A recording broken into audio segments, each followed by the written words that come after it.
Tidak dekat dengan Bapak Lutfi dan tidak benar bahwa beliau sebagai wanita simpanan. Hanya saja waktu itu memang pernah diberikan pinjaman mobil. Jadi hanya sekedar pinjaman mobil saja yang kemudian diberikan kepada Vanessa ini. Hal-hal lainnya juga tahu gitu kan. Mungkin ada hal-hal lain yang kemudian juga diberikan. Entah mobilnya nanti suruh ngisi bensin lah atau sebagainya. Kita telah dalam genggaman kita harus kita kuasai gitu. Sehingga nanti berbagai macam wanita-wanita simpanan itu tetap dapat bisa diamankan.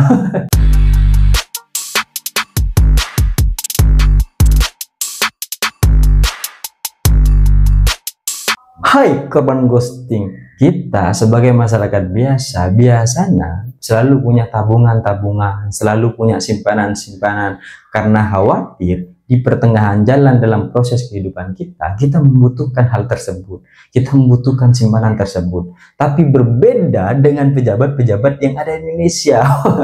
Tapi ini tidak semua pejabat ya, hanya segelintir saja lah. Dan pejabat-pejabat kita ini kadang simpanannya bukan main gitu, simpanannya bukan lagi soal uang, simpanannya bukan lagi tentang harta, simpanannya itu macam-macam, bisa soal kasus, bisa soal wanita. Karena memang yang paling menjadi persoalan adalah tentang harta tahta wanita. Dan dari kejadian-kejadian ini saya jadi teringat tentang berbagai macam satu berita yang kemudian ada dan beredar. Apa itu? Adalah tentang Ahmad Lutfi sebagai calon gubernur Jawa Tengah yang akhirnya akhir-akhir ini ada pemberitaan tentang bahwa Ahmad Lutfi ini punya istri simpanan, punya wanita simpanan. Ini repot nih gitu. Menjelang pencoblosan pilkada memang ada berbagai macam berita yang lucu-lucu dan aneh-aneh gitu. Sampai akhirnya soal wanita simpanan itu dibongkar gitu untuk kemudian menurunkan elektabilitas. Ini nggak tahu ya apa yang kemudian ini benar wanita simpanan atau tidak. Tapi yang pasti pernyataan dari Vanessa itu mengatakan dia ini bukan wanita simpanan dan dia ini bukan orang yang cukup dekat dengan Ahmad Lutfi gitu. Cuma beliau diberikan pinjaman mobil. Jadi gak deket, cuma dipinjemin mobil doang gitu kan. Jadi kalau Kaisang itu nebeng jet pribadi, ya Ahmad Lutfi ini memberikan tebengan kepada Vanessa. Bukan jadi simpanan gitu. Jadi gak ada istilah simpanan dalam hal ini. Jadi masyarakat harus bijak ya, masyarakat harus melihat dengan jelas bahwa ini bukan wanita simpanan tapi diberikan pinjaman. Beda. Wanita simpanan dan diberikan pinjaman beda. Bedanya adalah kalau wanita simpanan ya dia disimpan ya kan, disimpan. Nanti diambil gitu kan, kalau butuh diambil dan orang-orang nggak tahu kalau dia punya simpanan. Cuma kalau dipinjam ya dikasih pinjam aja, pinjaman. Tapi posisinya adalah yang meminjam si Vanessa. Kalau simpanan yang menyimpan adalah si Ahmad Lutfi ya kan, si Bapak Ahmad Lutfi calon gubernur ini. Jadi itu perbedaannya. Jadi jangan salah sangka kalau Bapak Ahmad Lutfi ini punya wanita simpanan, beliau hanya punya sikap rasa untuk meminjamkan mobilnya kepada Vanessa. Mungkin ada keperluan genting sehingga dipinjamkan. Tapi masa iya orang memberikan pinjaman kepada orang lain yang bahkan dia gak terlalu akrab, bahkan deket aja enggak gitu. Loh, siapa kalau gak deket gitu, kalau gak kenal, bahkan kalau gak tahu gitu, ya nanti dibawa pulang itu mobilnya, dibawa hilang gitu kan. Kalau pakai begitu saya jadi pengen ketemu Bapak Ahmad Lutfi kemudian untuk minjem sepeda lah gitu, jangan mobil lah. Kalau mobil terlalu inilah ya, terlalu besar. Sepeda aja lah supaya dia juga tidak merasa berdosa. Habis itu saya bawa pulang gitu kan. Karena Ahmad Lutfi ini cukup baik gitu untuk kemudian memberikan pinjaman, meskipun baiknya hanyalah kepada wanita-wanita tertentu. Tapi ini kan sudah diklarifikasi oleh Vanessa bahwa beliau itu tidak dekat dengan Bapak Ahmad Lutfi dan tidak benar bahwa beliau sebagai wanita simpanan. Hanya saja waktu itu memang pernah diberikan pinjaman mobil. Jadi hanya sekedar pinjaman mobil saja yang kemudian diberikan kepada Vanessa ini. Hal-hal lainnya juga tahu gitu kan. Mungkin ada hal-hal lain yang kemudian juga diberikan. Entah mobilnya nanti suruh ngisi bensin lah atau sebagainya. Kan bensinnya kalau kosong kan perlu diisi gitu. Kalau nggak diisi nanti nggak jalan gitu. Makanya ketika ngasih pinjaman juga ngasih uang. Mungkin untuk ngisi bensin.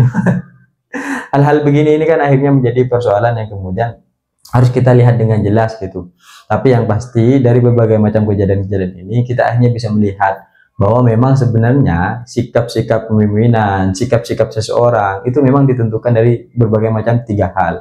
Tiga hal tadi seperti harta, tahta, wanita. Kalau sudah tentang urusan itu, maka manusia ini memang agak-agak oleng. Dari misal soal harta gitu kan, kita bisa saja melakukan berbagai macam korupsi sebagai selama pejabat, selama menjabat gitu, dan akhirnya nanti dengan tahta yang kita miliki kita menutupi berbagai macam kasus itu kan, bisa saja gitu mempertahankan kekuasaan kita agar kemudian negara ini, wilayah ini tetap dalam kondisi kita, tetap dalam genggaman kita, harus kita kuasai gitu, sehingga nanti berbagai macam wanita-wanita simpanan itu tetap dapat bisa diamankan.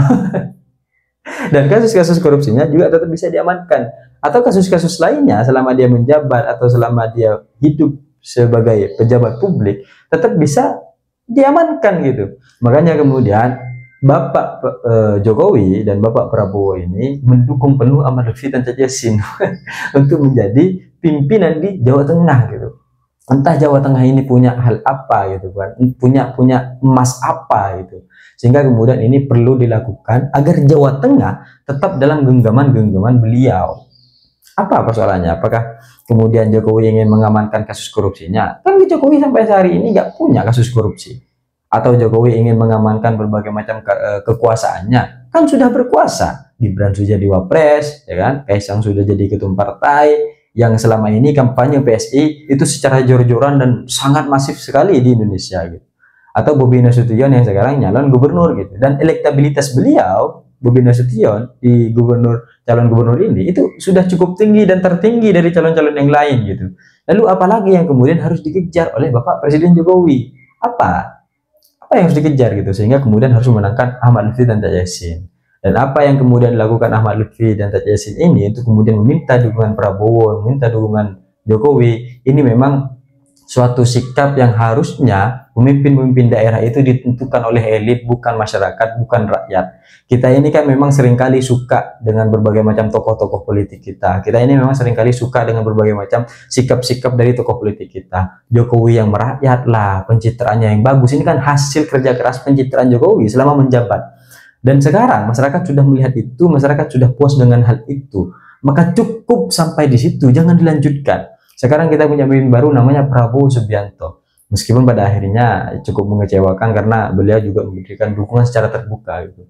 Ini kan akhirnya rasa-rasanya demokrasi kita itu jadi rasa monarki yang kemudian harus ditentukan oleh para elit kita, yang kemudian harus ditentukan oleh para pejabat-pejabat kita. Seolah-olah masyarakat ini tidak punya pilihan pasti secara hati nurani dengan melihat berbagai macam contoh-contoh atau visi-visi misi yang kemudian dijanjikan oleh para pejabat kita gitu.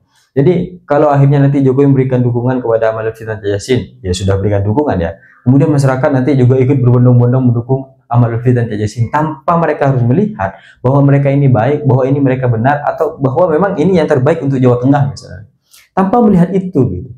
Itu kan yang kemudian sedang dibangun oleh Jokowi dan Prabowo. Jadi wajar kalau akhirnya mau Ahmad Lutfi dan Yassin pun kalah dalam proses pilkada, mereka juga pasti bisa dimenangkan. Dan itu perspektif masyarakat yang memang sampai hari ini menjadi perspektif umum gitu. Bahwa siapapun yang kemudian dicalonkan dan mereka didukung oleh pemerintahan, mereka pasti menang. Itu perspektif umum yang sekarang ada.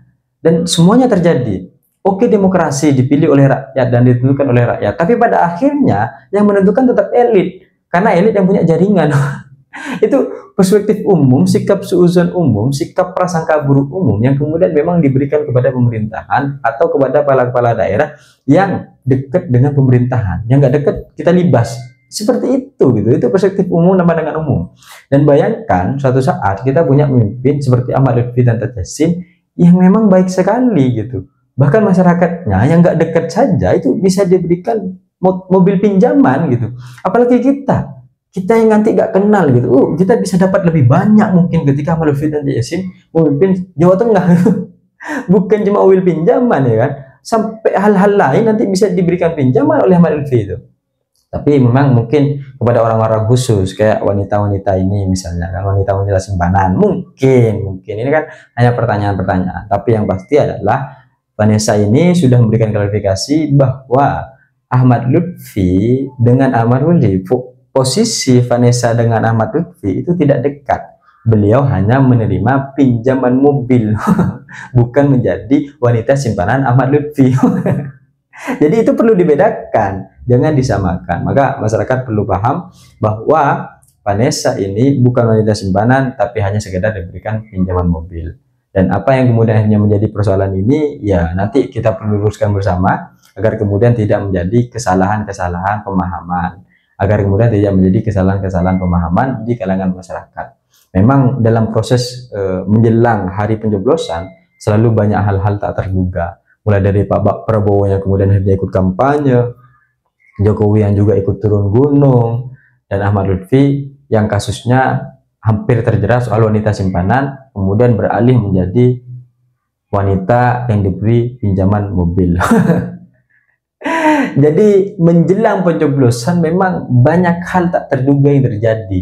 Mulai dari Pak Prabowo yang berikan pernyataan secara terbuka mendukung Ahmad Lutfi dan Taj Yassin, Jokowi yang ikut turun gunung, sampai wanita simpanan Ahmad Lutfi dan Taj Yassin.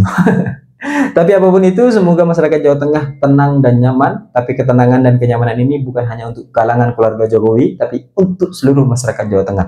Maka tentukan pilihannya, meskipun para elit menggerogoti berbagai macam nilai demokrasi kita, tidak apa-apa, karena memang ini pesta demokrasi dan semuanya bisa ikut. Hanya etis atau tidak etisnya, itu masyarakat yang menilai.